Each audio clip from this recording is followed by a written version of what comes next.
Hello and welcome to another starting guide to Total War Warhammer 2 on Mortal Empires. Today we'll be playing Heinrich Kemmler leading the Barrow Legion on very hard. Let's go! As we get in here, we can immediately get the growth building in Blackstone Post, and we'll look for lords with good traits. We can recruit this lore keeper and then switch him out for a disciplined master necromancer who will be more useful as a battle lord. We can switch to channeling stance and attack Gizoru. We have to fight this manually. We can blob up our infantry in the corner and have Kemmler waste ammo. The horses and dogs will wait in the trees. When the ammo's gone, we can bring the blob closer and then start inching our way up until they hit us, then bring the cav in to rear charge. You can summon Krell when things are looking more in your favor and run units down with the dogs. Then cast Nehek periodically to replenish units. When the battle's over, you can keep casting Nehek as much as possible to raise fallen units. Great battle there. We'll sack and move back to our land. Kemmler will get campaign movement range, and while Kemmler's in the province, we'll recruit 2 necromancers. Lorekeeper isn't ideal on a hero, but it's okay overall because research is super important. And we'll grab a Dread Incarnate too. We'll get Nehek, Curse of Undeath, and Gaze of Nagash on one, and then on the other, we'll get Raise Dead. And now we'll recruit just 1 Spearman since we're out of money. For research, we'll go up to Defiler of the Ancient Barrows, which is why Lorekeepers are so good here. The sooner this is up, the faster the plan moves along. Turn 2. We'll move the other Lord in to help, bring Kemmler and Channeling Stance to attack, and then move both Necromancers into Kemmler's army. We have to fight manually, but it's basically the same plan as before. We'll waste the ammo, but because one of the necromancers has Gaze of Nagash, we can use that to start the fight, then lure the army over to the corner. If you want to cheese healing at the end, you can. Just raise dead right out of range and cancel it to proc the passive. Now we'll bring both armies back into our land. We have another Lorekeeper Lord, so we can recruit and disband him to speed up the research. And now we'll recruit some spears for Kemmler. We'll go up to Children of the Night. We'll get Master of the Dead on this guy. Turn 3. We want to save up money to upgrade our growth building, but we'll continue the plan of sacking Gizoru. It's way better to fight manually, but it's not the end of the world to auto-resolve. We'll bring the armies back to our land again, and now there's a knowledgeable lord, so we'll recruit and disband him. This lord will get campaign movement range 2. Kemmler will get more Children of the Night, which will be more valuable later once vampires are available. We'll continue filling out what we've already put points into for the necromancers. Turn 4. Still sacking. We're done recruiting spearmen for a while, and we'll save money for valuable lords or the growth building. This necromancer can get Master of the Dead now. Turn 5. They brought what looks like a scary army, but it's mostly peasant archers, meaning we can waste a ton of ammo. Good victory. Now we can upgrade our growth/necromancer building, and on Kemmler we can get a bit more replenishment, I guess. Might help if we lose a lot of spearmen. Our necromancer lord will get Children of the Night as well. Turn 6. Both necromancers are on their way to Wind of Death. The enemy has recruited a prophetess lord, which could potentially be a problem, but our healing buffs will come in handy there. Easy peasy, back to our usual plan. At this point, I think Master of the Dead would be nice on Kemmler. I know it doesn't stack, but it's good in case they get separated. Turn 7. Still sacking. I think it's time we buff Krell. Another Children of the Night for our second lord. Turn 8. We can get another necromancer, and I'll take the Lorekeeper, leveling him like the others. Turn 9. We'll sack again, making sure to bring our new necromancer in the army. Now we have Wind of Death, so we can open the fight that way if we want, but it is more efficient to use on blobs. Turn 10. Still sacking. Now we can get magical reserves on our original necromancers. Turn 12. Finally, Arcane Conduit on our 2 original necromancers. Our second lord will mostly defend our land, so we'll work up to growth on him in the blue line. We will not take peace because we need a sack city. Turn 13. I know it's kind of boring to keep sacking, but we need to wait until we have enough funds to sustain armies that can protect our lands and conquer. Turn 14. We are facing bigger armies, so we have to be a bit more conservative with our magic, but as long as we overcast Wind of Death when their units are crowded around our blob after we've wasted ammo, we should be in good shape. Now we can start to work up Kemmler's magic line and reduce the cost of Invocation of Nehek on the necromancers. Turn 15. Now we have a permanent Krell summon, and we can get the Unholy Lodestone Corpse Carts for even more healing on our friends. The newest necromancer has finally joined the Wind of Death party, and only 1 turn until our Skelly boys are free, so we can recruit some more this turn. We can awaken a bloodline, and I like to go Lamia in here, and since our upkeep is about to be reduced, we can recruit her this turn to start leveling her next turn. Turn 16. We can see that some dwarves are within reach, and we want to take that opportunity. So we'll move one necromancer to another army so it has some power. We'll ask Baston to join the war against the stunties, and they'll actually become our vassal and give us money for it. Sounds like a good deal to me. Kemmler will raise some skellies to help the attack, then attack the dwarves. And this looks scary, but we totally have it. It's basically the same plan. We're going to want to move our blob to them because our necromancer is slow on his corpse card, and these ones don't have Gaze of Nagash, so we need to be close enough that they'll come to us. We really need to wait for excellent blobs here because we'll need to trigger army losses and make sure the necromancers stay safe. Our fast units can run down routers, and we'll heal up at the end. It's a Pyrrhic victory, but we didn't lose anything of value, and we seriously damaged them. We can merge our units so they're better at blobbing next turn, but our two other lords will continue sacking. At this point, I like missile resistance on the necromancers because we do waste ammo with them, and with research we'll go up to growth. Turn 17. We can attack Carrick Ziflin, easy victory there, and we'll set up ambush bait with our other armies since they may not be able to handle all that force alone right now. We'll demolish the resource and get a growth building. I'll auto this so the army is dead. Turn 18. Now we'll declare war on Paravon. We can bring everyone over to assist. We'll blob up in the corner, but we need to be ready to catch the artillery if it comes at us. So the fast units will be hiding in the trees as all our other units join up in the corner, and as soon as the artillery is alone, we can get it with the fast units. Our necromancer's a bit stuck, so we'll summon zombies to help him out, and we're cutting our fast units until the artillery is completely gone. And when it is gone, we can withdraw these units since they're getting run down a bit. And eventually the army will come find the rest of our units. And then it's just Wind of Death until the end. And then you can heal up with the cheese or just with Invocation of Nahek. Great victory. We'll sack this. Everybody can go back to our land to replenish, and Kemmler will continue to recruit spears. And Kemmler is still working up towards Wind of Death. We'll build the White King building so Kemmler's quest can continue. Turn 19. Greenskins took our sack city, so we'll attack them too. I forgot to record after that big battle, but I sacked and Kemmler is moving on while the smaller lords are still building up, and they'll continue to sack the Greenskins. And awoke a Necrarch and recruited him. Turn 20. We have 3 smaller armies that are continuing to sack until they're strong enough to go out on their own.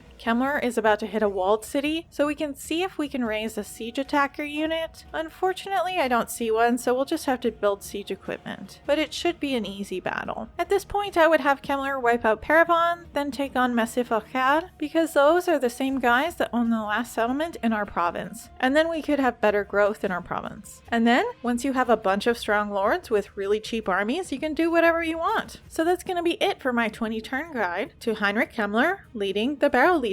If you like this and you want to see more, go ahead and subscribe. You know how YouTube works. Goodbye.